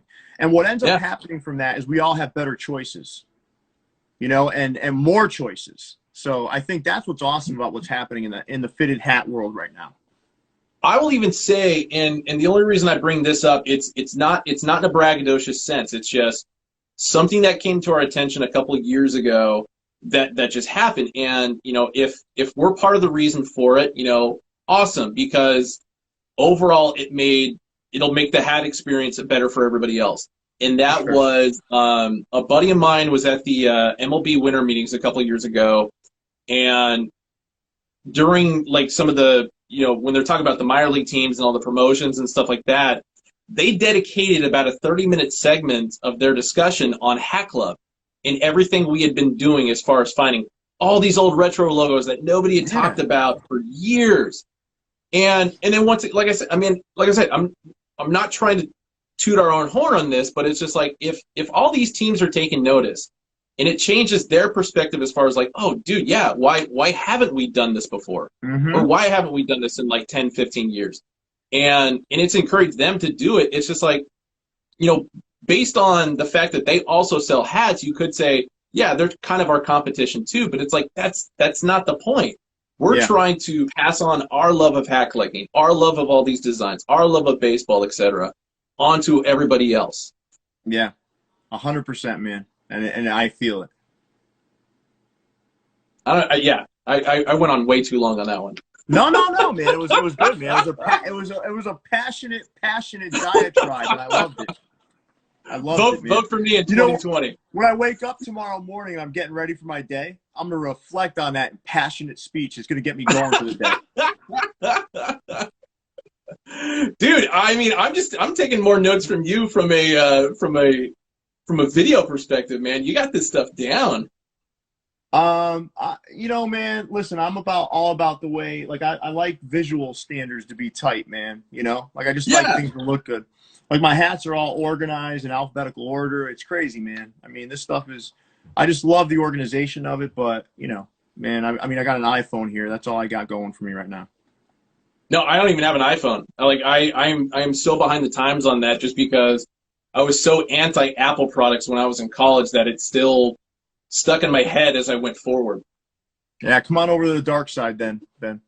No, I need to. Like, it really didn't hit me until like really now when I started doing these and I started doing like other videos for Hat Club, and it's just like everybody else has Apple products, and it's just like, oh, yeah. No wonder my videos look grainy when you guys get them. I'm the one that sucks here. I also put some pink lighting up behind me to accent the pink underbrim, because there's a lot of pink bottom haters out there, so I want to make sure I accentuate everything in pink. I just figured because you're a classy guy, Pierre. No, man. I mean, listen. I'm gonna. I know on one of the upcoming shows, I'm gonna take out all my pink bottoms and rank them. Do it. Yeah, I'm gonna do it, man. Because I got about 60 of them, so I want to get them all out there and rank them. Damn. Yeah. That's deep. Yeah. I'm pretty excited about it, but yeah, I mean, listen, man, I love this stuff. Same here. I mean, that's why I'm more than happy to come on and talk to as many people as I possibly can about hat collecting, especially about the 5950 in general. It's just it's classic. You guys have been doing a great job all week, and listen, all the content's been great. I know a lot of folks have been tuning in and looking forward to these things. So I know mine wasn't a big draw, but listen, man, I just love hats. That's all it is. Dude, and I love having you here because you're so damn passionate about it. Oh man, I could talk about this all day. Hell yeah. Oh man. I was gonna say I'm kind of like scrolling through trying to find some other questions that other people, but you also seem to notice them as well. Anybody else got any more questions for Pierre here? Travis is calling me the Hat King. More like the Broke King. I mean, it's pretty true. Yeah. I mean, you're not the new era King 2121 or whatever his account was. No, I'm not him. I'm just, and the name Captain America, my daughter made it for me. Awesome. I'm I'm surprised nobody has even taken that yet. Like up until you did it. Some other guy just did it too and changed the AI to a Y, so it's like Captain America. And then and then was selling a bunch. There was another one that used some sort of version of my name and was ripping people off. So I reported that one. Shocker. Yeah. Yeah, I think I had somebody try to pull that shit with me a couple years ago. Um, oh God, like it was very similar to like what you just said about somebody changing the letter, like because like every social media account that I use the same name, Shaka Brody. Yeah, yeah. So, but somebody had like flipped the letter around, or it was a zero instead of an O or something like that, and then you know how that goes. Yeah, yeah, for sure.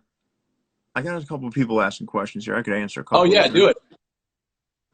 So Robert's asked me who's my favorite FHS collector. All right, man. I'm gonna go with Chris K. Chris K out in LA. So I think it's Chris Kawamoto.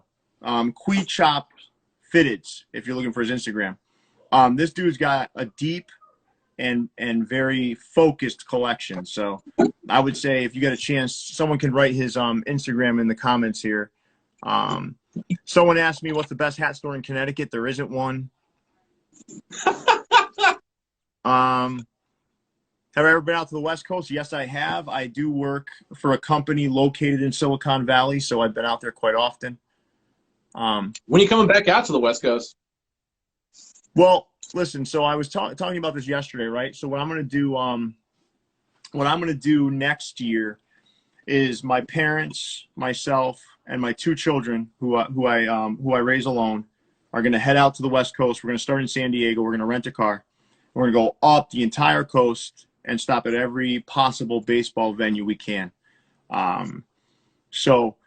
But I'll probably have work events where I have to go out there before then. But that's gonna be the next really sustained time I have out on the West Coast. I love the West Coast, man. Are you gonna do just major league, or are you gonna do throw some minor league ones in there too? I'm gonna throw some minor leagues in there too, man. The one thing, because I will say, once you get north of the Bay Area, especially minor league wise, because going through Oregon and Washington, there's a lot just off of I-5. Yeah. So I mean, it's. Listen, man. Let me know when you're coming, and there's a good chance that I might be in Oregon around the same time, probably doing a very similar trip. Listen, I'm gonna check in with you, and I gotta tell you, listen, my dad, I owe a lot to my dad, man. My work ethic, everything that I have today is because of my father and my mother. But my dad's in his mid 70s, and he took up baseball and started watching baseball later on in his life. I think just to please me, and then fell in love with the game. So it's important for me to make sure that I do this trip with my father because he means so much to me. So I think that's important to say. I think it's important. Good for you. Yeah, so we're going to have a good time. I saw somebody ask a second ago, poly or wool? I'm bald, so wool is a little itchy. But what I like about wool is when I get any older hats, I always go up to a 7 3/8 because that wool tends to shrink on everybody, right? But poly to me is more comfortable. I did mention Chris K before as being one of my favorite collectors out there. He is also anti made in USA, and at first I didn't agree with him. But now that I'm starting to see the shift in quality with China, Bangladesh, and Haiti getting better, New Era did something to fix that because that was wrong for a while. And I'm okay saying that out loud. Yeah, I mean, I think they just had to because guys like us would definitely notice stuff like that. The quality was not where it should be, but now I'm a believer. I'm a believer in the made in China, and I hate to say this, but even Bangladesh now I'm starting to come around to. So okay. Yeah. Ricky 518 Caps was asking, what's left on your Holy Grail list?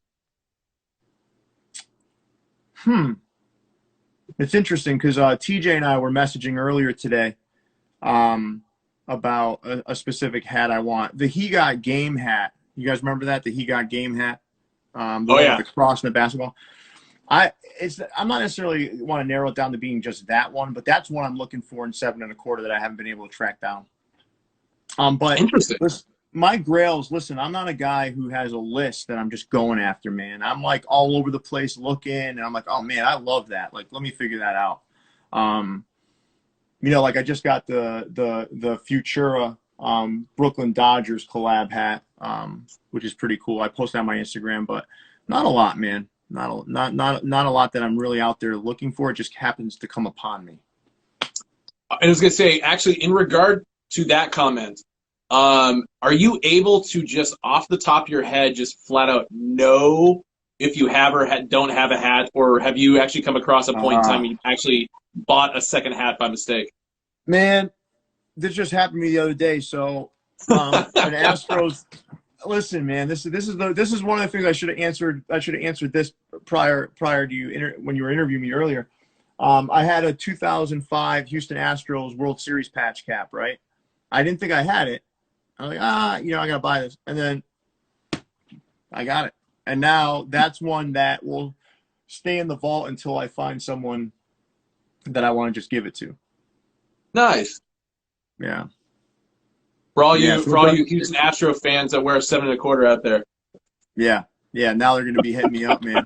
I've already seen some people follow my account since we've been on here, so now I'm going to have a bunch of messages asking for that Astros hat. Dude, that's been actually the funniest thing over the last few days is just with all the little contest stuff that we've been doing, because I was the one that sent in the photos. Yeah. And then, of course, they tagged me in it, and I've gained like 300 or 400 followers just in the last 4 days alone. Yeah, it's insane, right? I feel bad for everybody who just looks at like what I'm actually posting. Jason Me just asked me who's the sexiest person that's been on the show. And he's hoping that I say him because he was on the show. But Jason, Adam from Over Your Head Caps has this Canadian charm that gives him the leg up on you. So I just want to make sure you hear that out loud.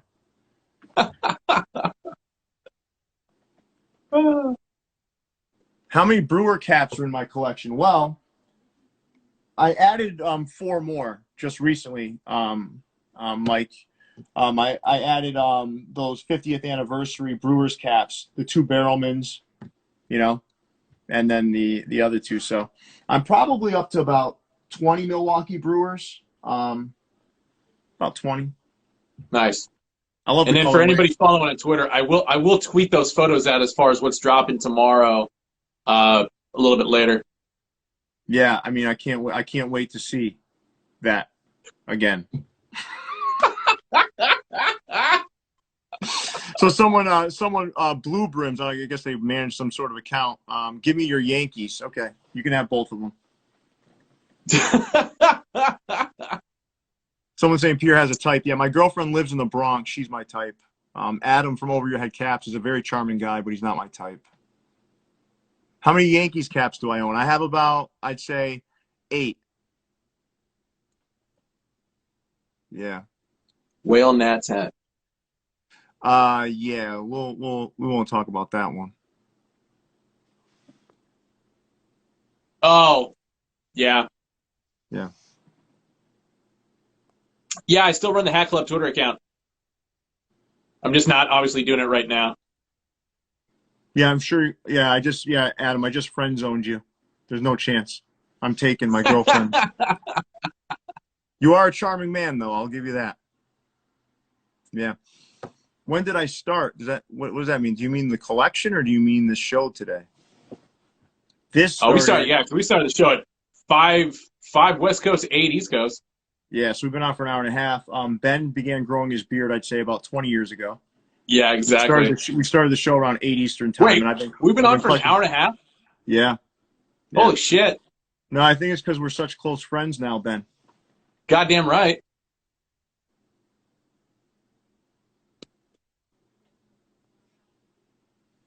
Yeah. Well, this has been Reggie Miller, the greatest three-point shooter ever. Ever.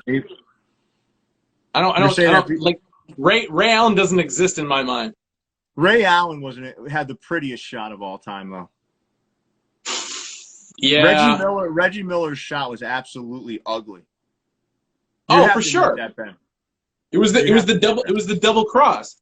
But the one thing I will say, Reggie Miller's 3-point total would have been higher if if he'd been playing in today's era. But 2, it's like, yeah, being a skill shooter back in the 80s and early 90s was just, it wasn't really a thing. You definitely focus more on your inside game, and it's like, yeah, It was a completely different brand of basketball, man. Exactly. Because you didn't really see Larry taking three-pointers, and that, I mean, shit, three-point line's been around since what, 1982?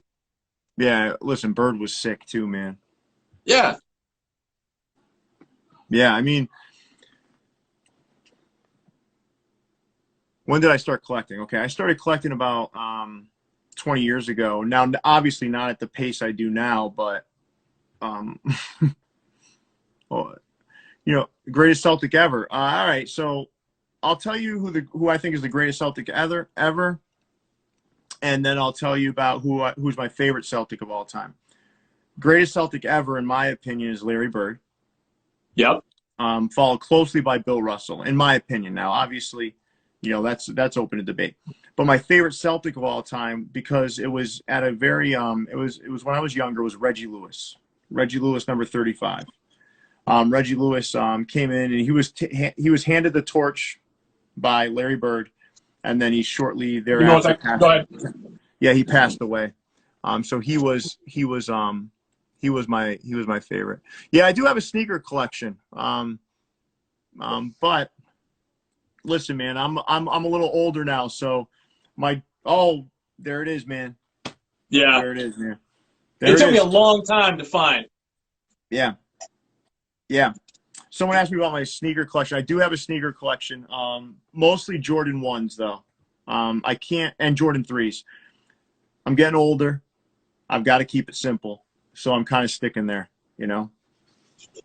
John Starks is not the best ever. John Starks had one impressive dunk that wasn't really on Michael Jordan, but everyone says it was. One. Yeah. Actually, yeah. What has your thought been on the Last Dance? I've enjoyed it man. as a proponent Jordan hater most of my life. I've really enjoyed it. I love it. I think it's probably the best sports documentary I've ever watched. Wow.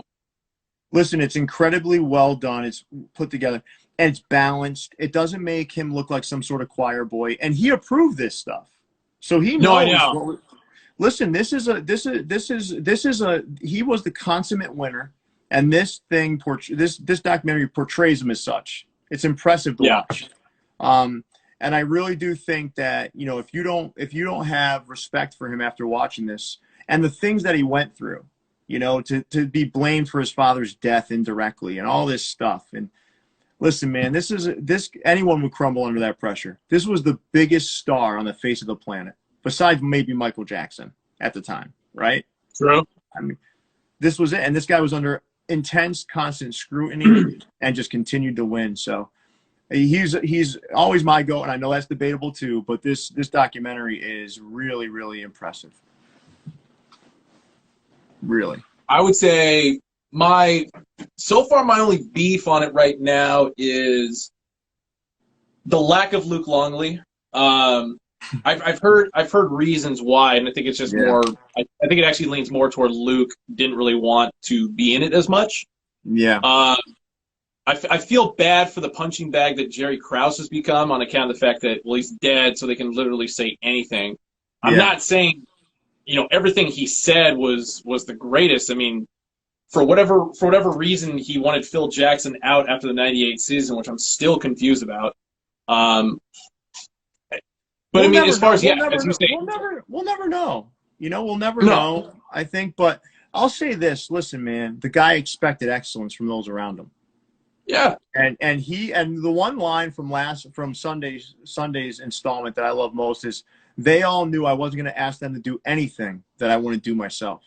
Yeah, that's a leader, man. You may not like or agree with everything he did, but that's how leaders lead, man. They get their hands dirty and they do the right things around them, you know. But it's kind of weird that they actually still have more episodes to go beyond that quote, because I mean, it's like, if you really want to end a documentary on a quote, that's the mic drop. That's the mic drop, man. And it's like, oh shit, we still got next Sunday to look forward to. Oh my god. Yeah. Yep.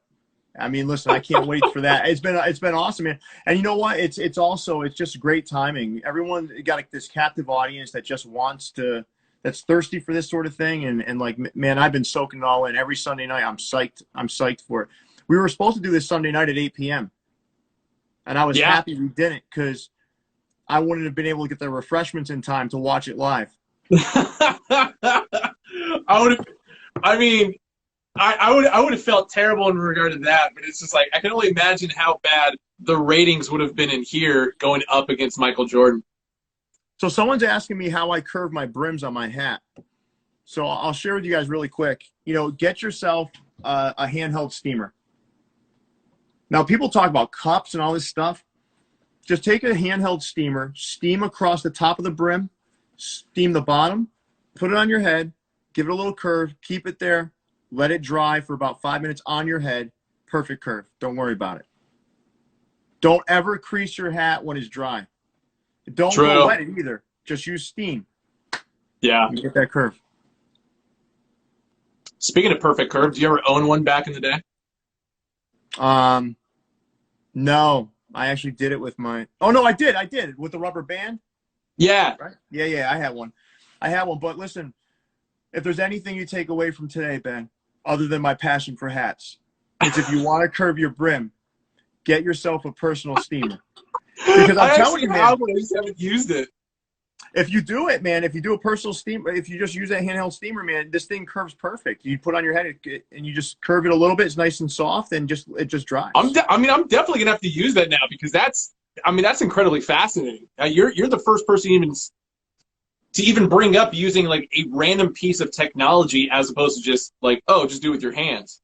Listen, in my bedroom there is a personal steamer that's there exclusively for my hats. That's awesome. I curve my hats. I just usually do it by hand. Yeah, you know what? I used to do it too, but every now and then you'd get a crease or something. It would crack it almost. So for me, it was always just like, okay, I take my time with it. I mean, I'll go super slow with it. Just, start in the center and just kind of like slowly roll my thumbs out to the sides. How long does that take you, Ben? To do what? To do what you just, the process you just did. Oh, as far as like on this specific hat, or how did I? Yeah. How long does it take you to do that? Like a minute or two. Yeah, not too bad. I mean, because I'll take my time with it. It's just like when there are obviously certain bills that are going to be a little bit stiffer than others. Yeah. So another reason why I prefer on-field hats more than any other hats is because those bills are generally a little bit softer and you can actually do what you want a little bit more effectively. You're right. So, but yeah, even at that, I mean, this goes back to my childhood with the minor league teams that I worked for. Like, one of my job was to curve the bills for all the players. Like, somehow I got stuck doing that kind of bitch work, which was pretty cool at the time because it's just like, how many people could say it's like, oh yeah, I curved the bill for, so-and-so and back in 1999. Yeah. I mean, yeah. Like, who else is going to be able to say that sort of thing, right? But exactly. Listen, the New York kids are really big into curving the brims now. So in my blows my mind. In my hat blows my mind. No, because that's the anti what it used to be, right? Like, yeah. It used to always be just keep it flat. But now I'm seeing in hat groups, I'm seeing kids like elevate their hat up high like this just to show everyone how perfect their curve is, which is unheard of. Back in the day, man, if you bent the brim, man, that hat was junk now. Yes. And everybody clowned you, and you generally ran home crying. I mean, I didn't, because I always curved the hell out of my bills. Yeah. CC Sabathia's, yeah. That's a hell of a job. Actually, did you see the photo of him today? No, I didn't. Dude, he is yoked. Is he? Yes. One of the best games I ever saw live was, it was in Cleveland. It was CC Sabathia versus John Lester. It was a 1-0 game. Woo. It was one of the best pitch games I've ever seen in my life. They were dominant lefties at the time when he was in Cleveland and John Lester was with the Red Sox. One of the best games ever. But he was not jacked at the time. He looked like a Krispy Kreme donut. Yeah. No, and that's like the weirdest thing with him, because there were a couple of years ago, like he lost a ton of weight, and that was around the time when his velocity dropped. He lost a little bit of his control. He's one of those guys that looked bad losing weight, like Al Roker. Yes, or Bartolo Colon. Yeah, it just doesn't look right. Yeah. But no, now if after we're done, dude, just try to find I'm the gonna check it photo. out. Yeah, jacked. It's crazy. Are you gonna check out that documentary that's coming soon about the '98 season with Hell McGuire and yeah. Sosa? Yeah, Hell yeah. I yeah, don't. Yeah. Okay. So I never and I still don't give a shit about steroids. I mean, I know that's kind of weird for me to say. I mean, as much yeah, of like yeah. a baseball purist as I am, but it's just like the reality. It's the next stage in the evolution, But it also and saved baseball. it did. And for anybody to say, oh, well, it didn't, it's just like you're full of shit. Yeah, that home run race that year saved baseball. No matter what it was built upon, it saved baseball. So for Yes. those that are younger that don't remember that or can't recollect that or don't care to remember it, that Yeah. saved baseball. Whether steroids were involved or See, not, it saved baseball. and this is one of those moments where it's like, when I go back and look at like old Jim Gray interviews, like especially that time when he tried to interview Pete Rose and, basically flat out said, yeah, so when are you going to commit that you gambled on baseball? And Rose denied. Yeah. And everybody hated Jim Gray for years. And then it turns out it's like, oh my God, Jim Gray's got the biggest balls on the planet, and he's generally right when he asks these questions.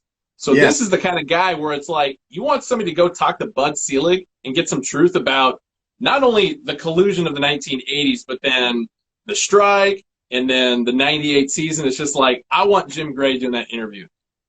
Listen, man, Jim, I'll tell you one funny story really quick. My dad took me to see Pete Rose once to get his autograph. And the only ball we had was a Hall of Fame baseball that we got when we went to Cooperstown as a kid. And my dad went up to him, and we were like, I'm telling my dad, I think he's gonna be offended. So my dad played it off and handed Pete Rose the ball and said, "Listen, we know you're gonna get in, so we want you to sign this." So it kind of saved us. But it wasn't even planned that way. I'm like, Dad, I don't know if he's gonna want to sign this. Like, he's not allowed to be in the Hall of Fame. And my dad handed the ball, and my dad was pretty slick with the words with that. And my dad's an old Canadian French guy, man. He's not like, English isn't his first language. And he told him, he came out of nowhere. He said, "Pete, we want you to sign this because we know you're gonna end up in the Hall of Fame." That's awesome. How old were you at the time when that happened? I must have been like 14, maybe. Okay. Someone said, someone's my favorite team logo.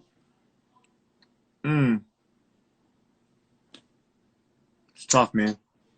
I can tell you mine. It's the 1967 Detroit Tigers alternate logo. Ooh, that's a good one. Or as I always call it, the coked out tiger. The coked out. I got the coked out tiger right here. Yeah, actually, Wow. I got it right there. I've got that colorway, and I've got the gray crown with the navy brim. Yep. That was one of the few collections that we put out that I had to have every single color variation of. Yeah. And I'm not a custom guy, but it's just like when you love a logo like I love the coked out tiger. Yeah. You got to get them all. Yep. And ironically, that's actually the next tattoo that I'm getting. My favorite logo is I would say is the swinging friar from the Padres. Any version Also, of it. way up there. Yeah. Any version. I always like the. Actually, speaking of minor league teams that I wish hung around a little bit longer. Yeah. Tucson Padres. Oh man. Just because they use that. Is that like a game worn hat?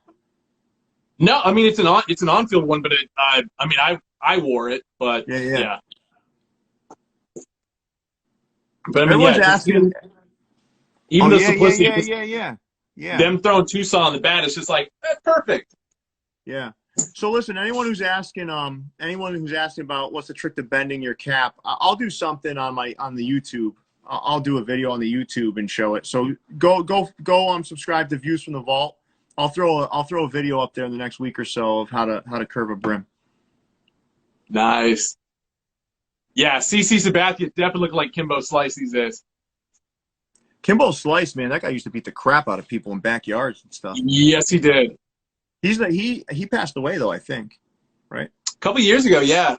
I mean, he was definitely one of those fighters where it's like, yeah, as a street brawler, good, But once you put them into an organized fight where it's a mixed style, it's like, yeah, you're Nah, not man, going to be able to do much with that. those dudes are born and bred to fight.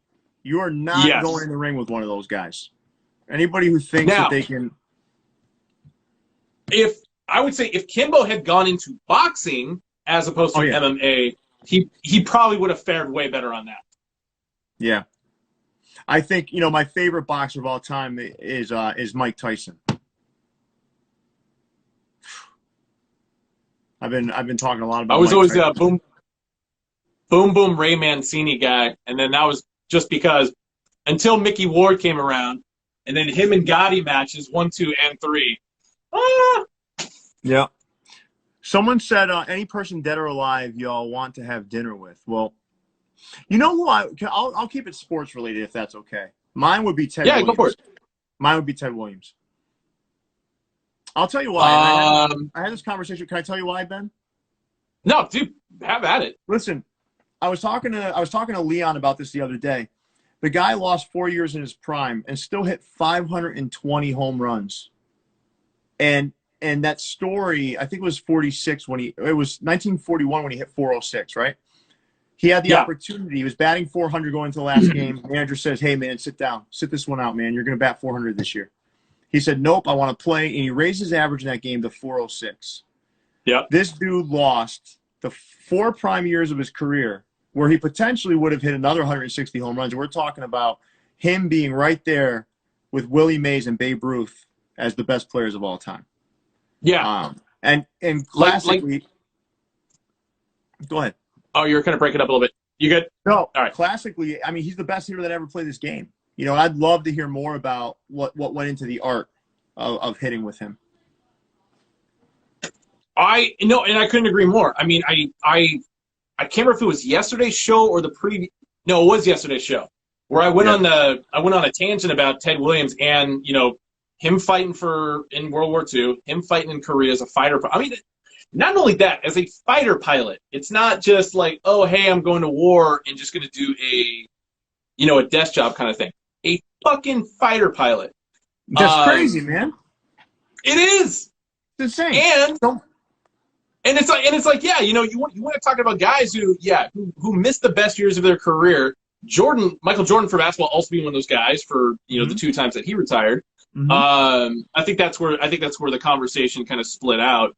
But why Ted, probably the greatest hitter of the last 80 years for sure, isn't ever thrown into the conversation as the greatest of all time. It's only because baseball's such a statistic-driven game that they see that there's not the same home run number, so they stay away from it. But you need a little context before you make that decision.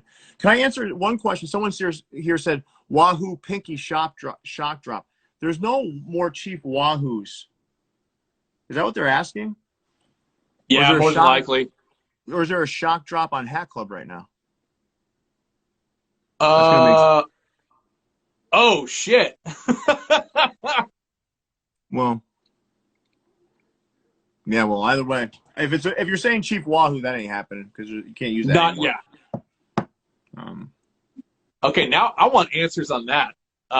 Because as Justin and I have talked about when we do our little segments, he and I don't know anything about the shock drops. Like the one that was yesterday, I knew because I read it on our drop sheet, and I knew what time it was going to be, and I gave a few hints for anybody who was watching yesterday. Blah blah blah. But yeah, if there's one going on right now, it's like I had no clue. Well, now you may know. Well, Ben, were there now other I look questions? forward to getting yelled at for other random things.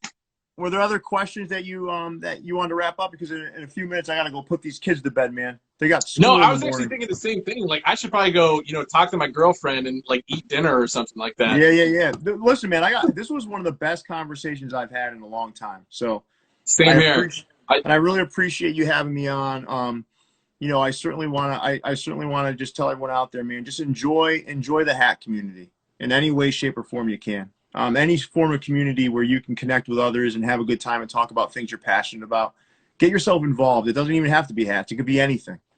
But just I think these moments where we can connect and really see the human side of one another while we're connecting around a passion is really important. So I just wanted to kind of say that before I wrapped up today.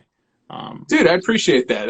I mean, aside from being incredibly inspiring, you're I'm really glad we actually got the chance to sit down and talk, because like I feel like you and I always, like, we knew of each other for the last couple of years, yet for whatever reason we weren't friends on Facebook, we weren't following each other on Instagram, and then it's just like one day it's like, oh shit, you know, I thought I was following you, I thought I was talking to you. So the fact that our first like real dialogue that we could have is on this kind of forum, I think is pretty incredible too. And that's also a testament to piggyback on what you're saying about how great the hack community is. It's like, you know, we talk about this random thing that we love, and yet, you know, we can come together on different sides of the country and just shoot the shit for 2 hours all of a sudden. Yeah, it was awesome, man, and thank you. And I appreciate anybody who tolerated listening to me talk for a while. So, so thanks to everybody. Thank you, brother. All right, man. I'll talk to you soon. Definitely. Have a great night. You too.